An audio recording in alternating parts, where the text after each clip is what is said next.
Assalamualaikum warahmatullahi wabarakatuh. My name is Ahmad Azhar bin Narwis, and our group will present about the principle of linear impulse and momentum.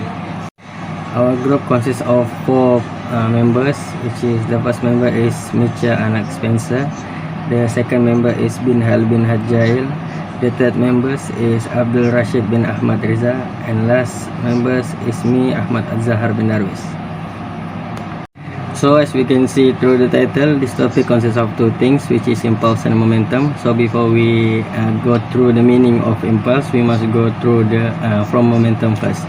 So momentum actually is a measure of strength and a measure of how difficult it is to stop an object. So how does impulse relate to momentum? So impulse is the force needed to change the momentum of an object. So these two aspects will apply and can be observed in the single situation, which if there is a momentum, there will also be an impulse. So linear impulse and momentum is applied to both particle motion and rigid body motion. So now I want to present about the basic theory of principle of linear impulse and the momentum. So for the linear impulse, the integral of force is the linear impulse denoted as I. So it's a vector quantity measuring the effect of a force during its time interval of action. So for linear momentum, the vector of m times v is called the linear momentum denoted as L. So this vector has the same direction as v. The next, the principle of linear impulse and momentum is obtained by integrating the equation of motion with respect to time. So the equation of motion can be written as the sum of F equals to m times A equals to m dv over dt. Then the separating variables and integrating between the limits uh, v equals to v1 at t equals to t1 and v equals to v2 at t equals to t2, and we get the equation sum of integral f dt equals to m's integral dv equals to mv2 minus mv1. So this equation represents the principle of linear impulse and momentum, and it relates the particles final velocity v2 and final velocity v1, the initial velocity v1, and the force acting on the particle as a time function. These methods will consider for solving particle kinetics problem and obtained by integrating the equation of motion with respect to time. So the result is referred to as the principle of impulse and momentum, and it can be applied to problems involving both linear and angular motion. So this principle is useful for solving problems that involve force, velocity, and time. It can also be used to analyze the mechanics of impact. Next is the principle of linear impulse in momentum in vector form is written as mv1 plus sum of integral force f dt equals to mv2. So the particle initial momentum plus the sum of all the impulse apply from t1 to t2 is equal to the particle's final momentum. So the two momentums diagrams indicate direction and the magnitude of the particle initial and final momentum mv1 and mv2. So the impulse diagram is similar to a free body diagram, but includes the time duration of the force acting on the particle. And last is, since the principle of linear impulse and momentum is a vector quantity, it can be resolved into x, y, and z component as shown on the slide. Okay, that's all for me. Thank you.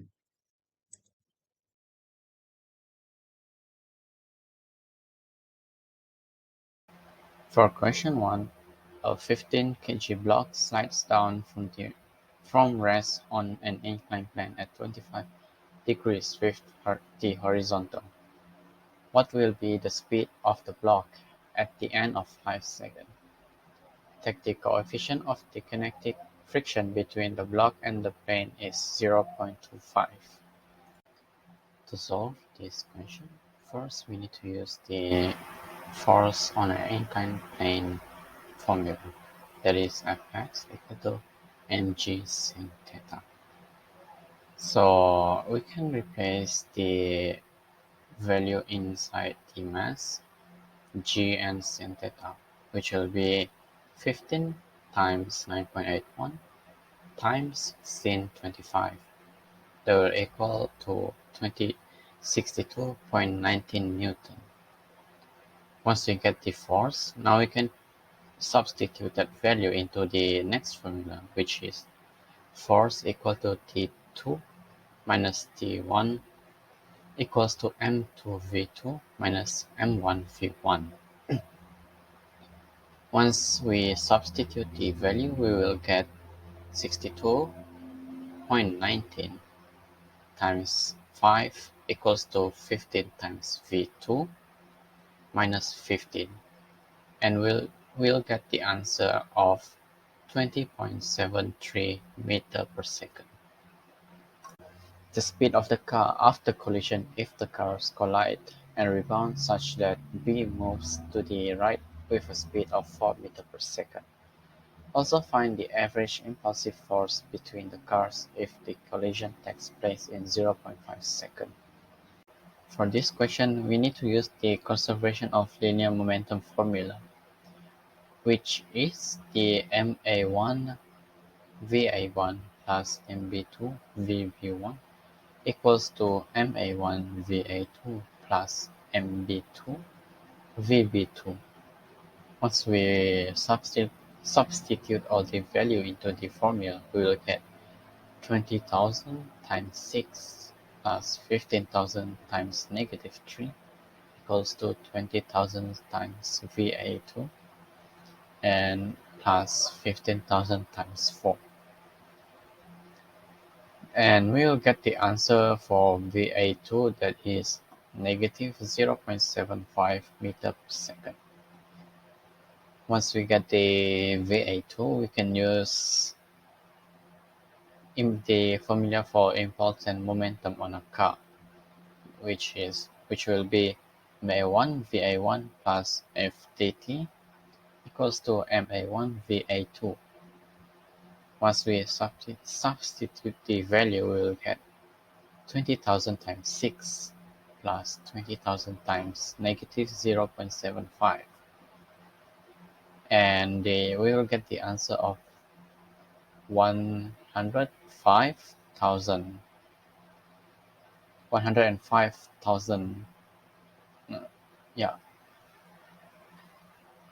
for the FTT.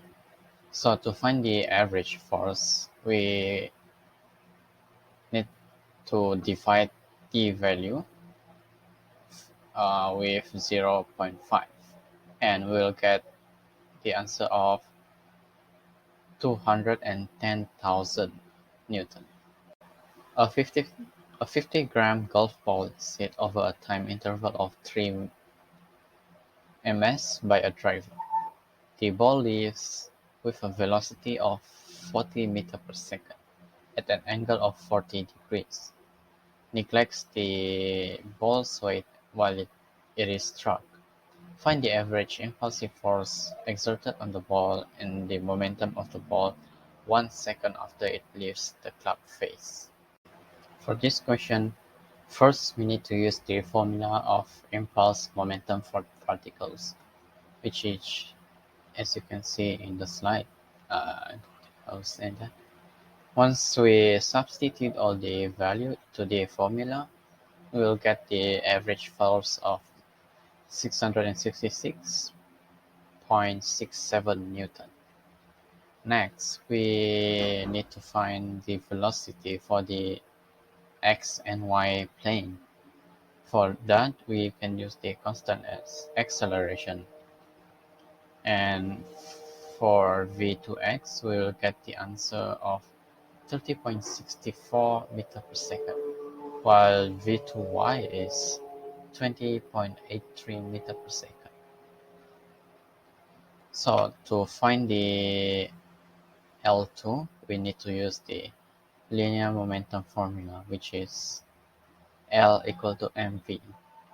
Once we substitute all the value into the formula, we will get L2 equals to 1.5 I plus 1.04 J kilogram meter per second. A 3 kg ball is given a horizontal velocity of 2 meters per second at point A. The ball bounces off the floor at point B. The duration of the bounce at point B. What is the average vertical impulse forces exerted on the ball by the floor at B? Ignore any friction effect. To solve this question, first we need to find the velocity of the ball before and after reaching point B. For that, we can use the energy concept, which is potential energy equals to mgh. For before the ball reach point B, we can substitute the value such as 0.5 VBY2 equals to 9.81 times 2, and we'll get VBY equals to 6.264 meter per second. So if we want to find the ball after past point B, we, we can replace the value as such: 0.5 m VBY2 equals to mgh, and we'll get the answer for V prime by equals to 5.05 meter per second. Using impulse equation, we will get the average force for the ball. The formula for the equation is F times T equals to m delta V. So once we substitute the value, we'll get average force times 0.1 equals to 6.264 plus 505, and we'll get the average force of 226.3 Newton. And last, we need to find the full force of so for the last one, we need to find the full force exerted on the ball, which is force equal to average force plus weight of the ball. So once we substitute all the value, we'll get 245.9 Newton. The motor exerts a force of F equals to 20T2 Newton on the cable, where T is in seconds.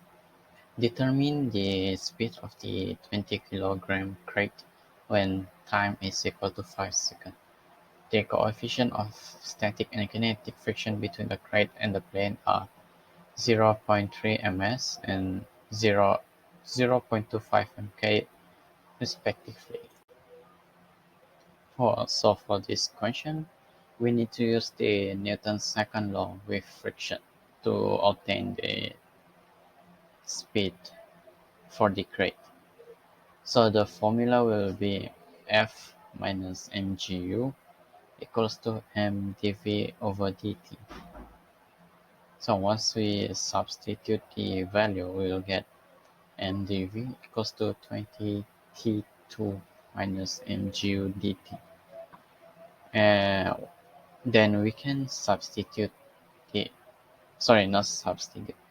We can integrate, and it will be 20 because it's kurungan t3 per 3 to the kurungan minus mgu times t.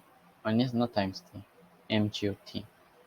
And once we get that, we'll need to replace the value for m, which is 20 times v equals to 25 power of 3 per 3 minus 20 times 9.8 times 0.25 times 4, and we will get the speed of the crate, which is 29.42 meter per second. As for the first case study, we use force on an inclined plane and change on momentum theory. For the formula for inclined plane, it is Fx equal to mg sin theta. And the formula for change on momentum is F times T2 minus T1 equals to mv2 minus mv1. As for the second case study, we apply one theory, which is conservation of linear momentum. There's two formula for the theory, which is the first one is ma1 va1 plus mb2 vv2 equals to ma1 va2 plus mb2 mv2, and the second formula is ma1 va1 plus f dt equals to ma1 va2. Next, we utilize the theory and the formula of impulse momentum for particles and linear momentum for the third case study. For the formula of impulse momentum for particles is mvo plus summation of T1 to T out f dt equals to mv1. And for the formula of linear momentum is L2 equals to mv2. In the first case study, we use the formula of potential energy and impulse equation to obtain the average force exerted. For the formula of potential energy, you can see it's potential energy equals to mgh. And the formula for impulse equation is force times T equals to m delta v. And in the last case study, we used Newton's second law with friction to obtain the speed of the crate. So the Newton's second law is F equal to ma, but since there's friction, so we need to change the formula to F minus 2 mgu. In a nutshell, the principle of impulse and momentum describes how an object's linear and angular momentum change in response to applied force and moments. This is known as the linear impulse and momentum principle. It is applicable to both vertical and rigid body motion. We can make a direct connection between how the force acts on an object over time and the motion of the objects, thanks to the impulse and momentum theorem. The reason why impulse is important and useful is that force, as in reality, are often not constant. Momentum is the product of the object's mass and velocity, whereas impulse is the integral of force over time. They have different definition and units. Momentum is measured in kg m per s, while impulse is measured in n per s. The impulse momentum theorem, on the other hand, states that under certain conditions, the impulse exerted on an object equal the change in the object's momentum. It's the change in momentum that matters, not the momentum itself. In fact, an inertial object can have any momentum value except zero impulse. We can also see that the unit of two quantities are equivalent, despite the fact that it is customary to use n per s for impulse and kg m per s for momentum. Based on this, we can conclude that impulse and momentum are not synonymous. They are linked by the fact that the impulse of all the force act on a body equals the change in momentum of the body. We encountered some difficulties while creating a question and solution, but we were able to overcome them by thoroughly understanding the question and recalculating the answer several times to obtain the correct answer to each question. That's all from me. Thank you.